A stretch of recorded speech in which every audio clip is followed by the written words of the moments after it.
Hello there and welcome to our third video in our data security chapter.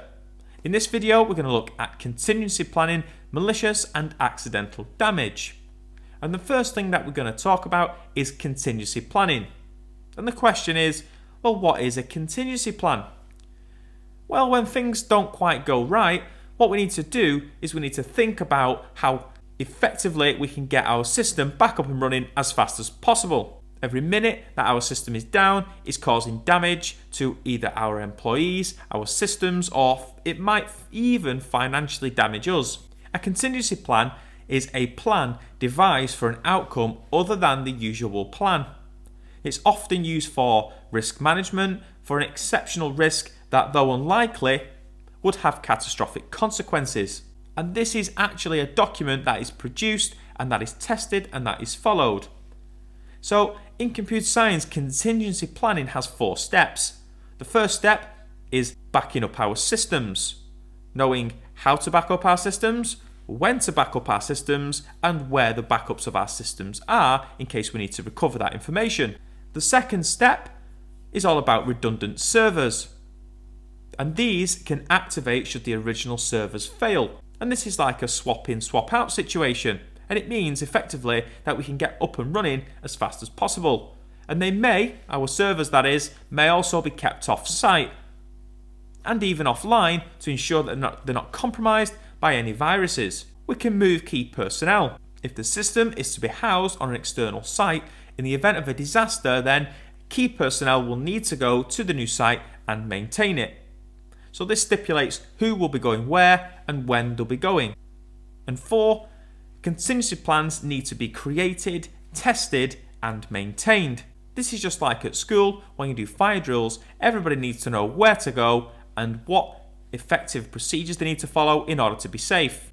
Now you might think, well, if something happens, it's too late, the data's gone. If somebody tries to destroy your server, for example, well, all your data's disappeared. So once the system has been compromised either through malicious intent or accidental damage, the system will need to recover. And this is where contingency comes in. The faster we can do this, the faster we can get running again. But I spoke there about malicious intent.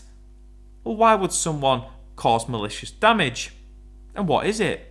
Well, malicious damage is deliberate targeting of critical parts of the system. And this could be through a hacker.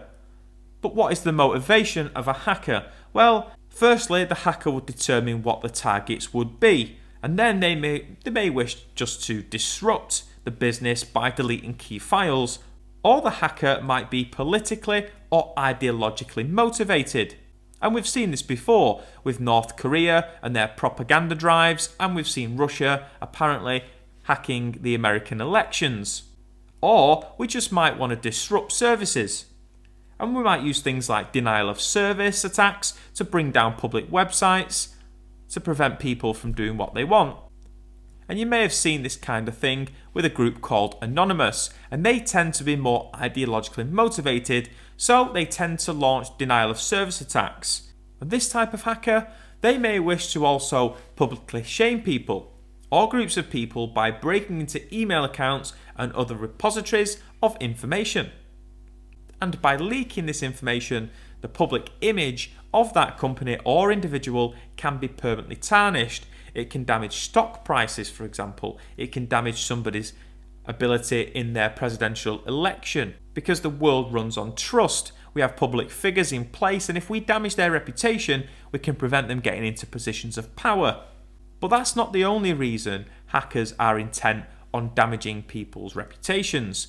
Some hackers are financially motivated and they target people's credit card details from customers, for example. It might even cover targeting sensitive files which can be ransomed back to the person. And although things like credit cards are insured and ransoms can be traced, what can't be easily repaired is the loss of reputation for that company. On the dark web, there are hundreds of thousands of credit card details that people can buy. And that's because hackers have stolen that information, but obviously they've not used it themselves because they don't want to get caught. They'll sell that on to a third party and they'll take some sort of money from that. But what if the person or the people are already in your organization? We call that the internal threat. And the internal threat could be something like a disgruntled employee. And the scary thing about this is that with disgruntled employees, they tend to be behind security features already.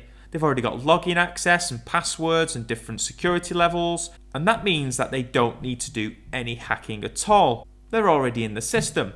And people become disgruntled for a number of reasons, but it's common for disgruntled employees to leak information, delete files, and disrupt internal procedures, and basically cause harm and hurt to the company they work for.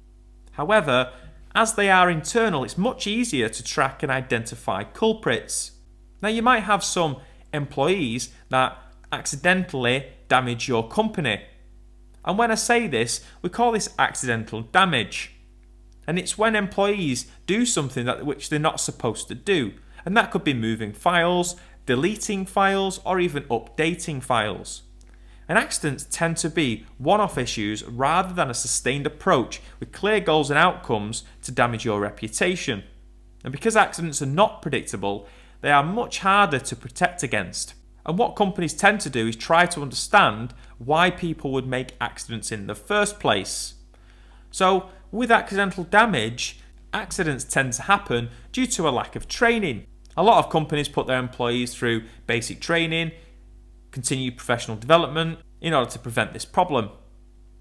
There could be insufficient security on key files. So having access control to rooms, for example, having different levels of security clearances for certain key files, and one of the big ones is fatigue. Overworked, staff tend to make more mistakes, and stress can even play a part in that also. So every employer must consider humans suffering from things like sleep deprivation, which makes them lose focus, and in extreme cases can perform worse than someone under the influence of alcohol. And this is why drivers on UK roads are informed that they must not drive when tired. They have limits to how long they can drive for and how many days they can do, and that's just to prevent poor performance. So how do we try and prevent these accidents from happening? When we talk about keeping people happy in the workplace, we always talk about Google. They were sort of the pioneers in delivering perks for their employees. Now, along with a good salary, which helps, it's important to keep your employees motivated, and that could be by offering free food, massage rooms, nap pods where staff can go and sleep whenever they want, free haircuts, doctors and dentists on the site of their company. And the reason why you need to try and keep your employees happy, because you want them to stay and work hard. Happy employees tend to work more productively. And the fact that Google has a 50-50 policy where 50% is working on what the company wants you to and 50% is working on whatever your project is. And that allows for creativity. And we see products like the G Suite package with Google Classroom, Gmail, Google Drive, etc. They were all born from the 50-50 method that Google uses. But being able to bring your dog to work means that you're not worrying about where your dog is and what they're doing to your home. Having childcare in place means that affordable childcare is a possibility.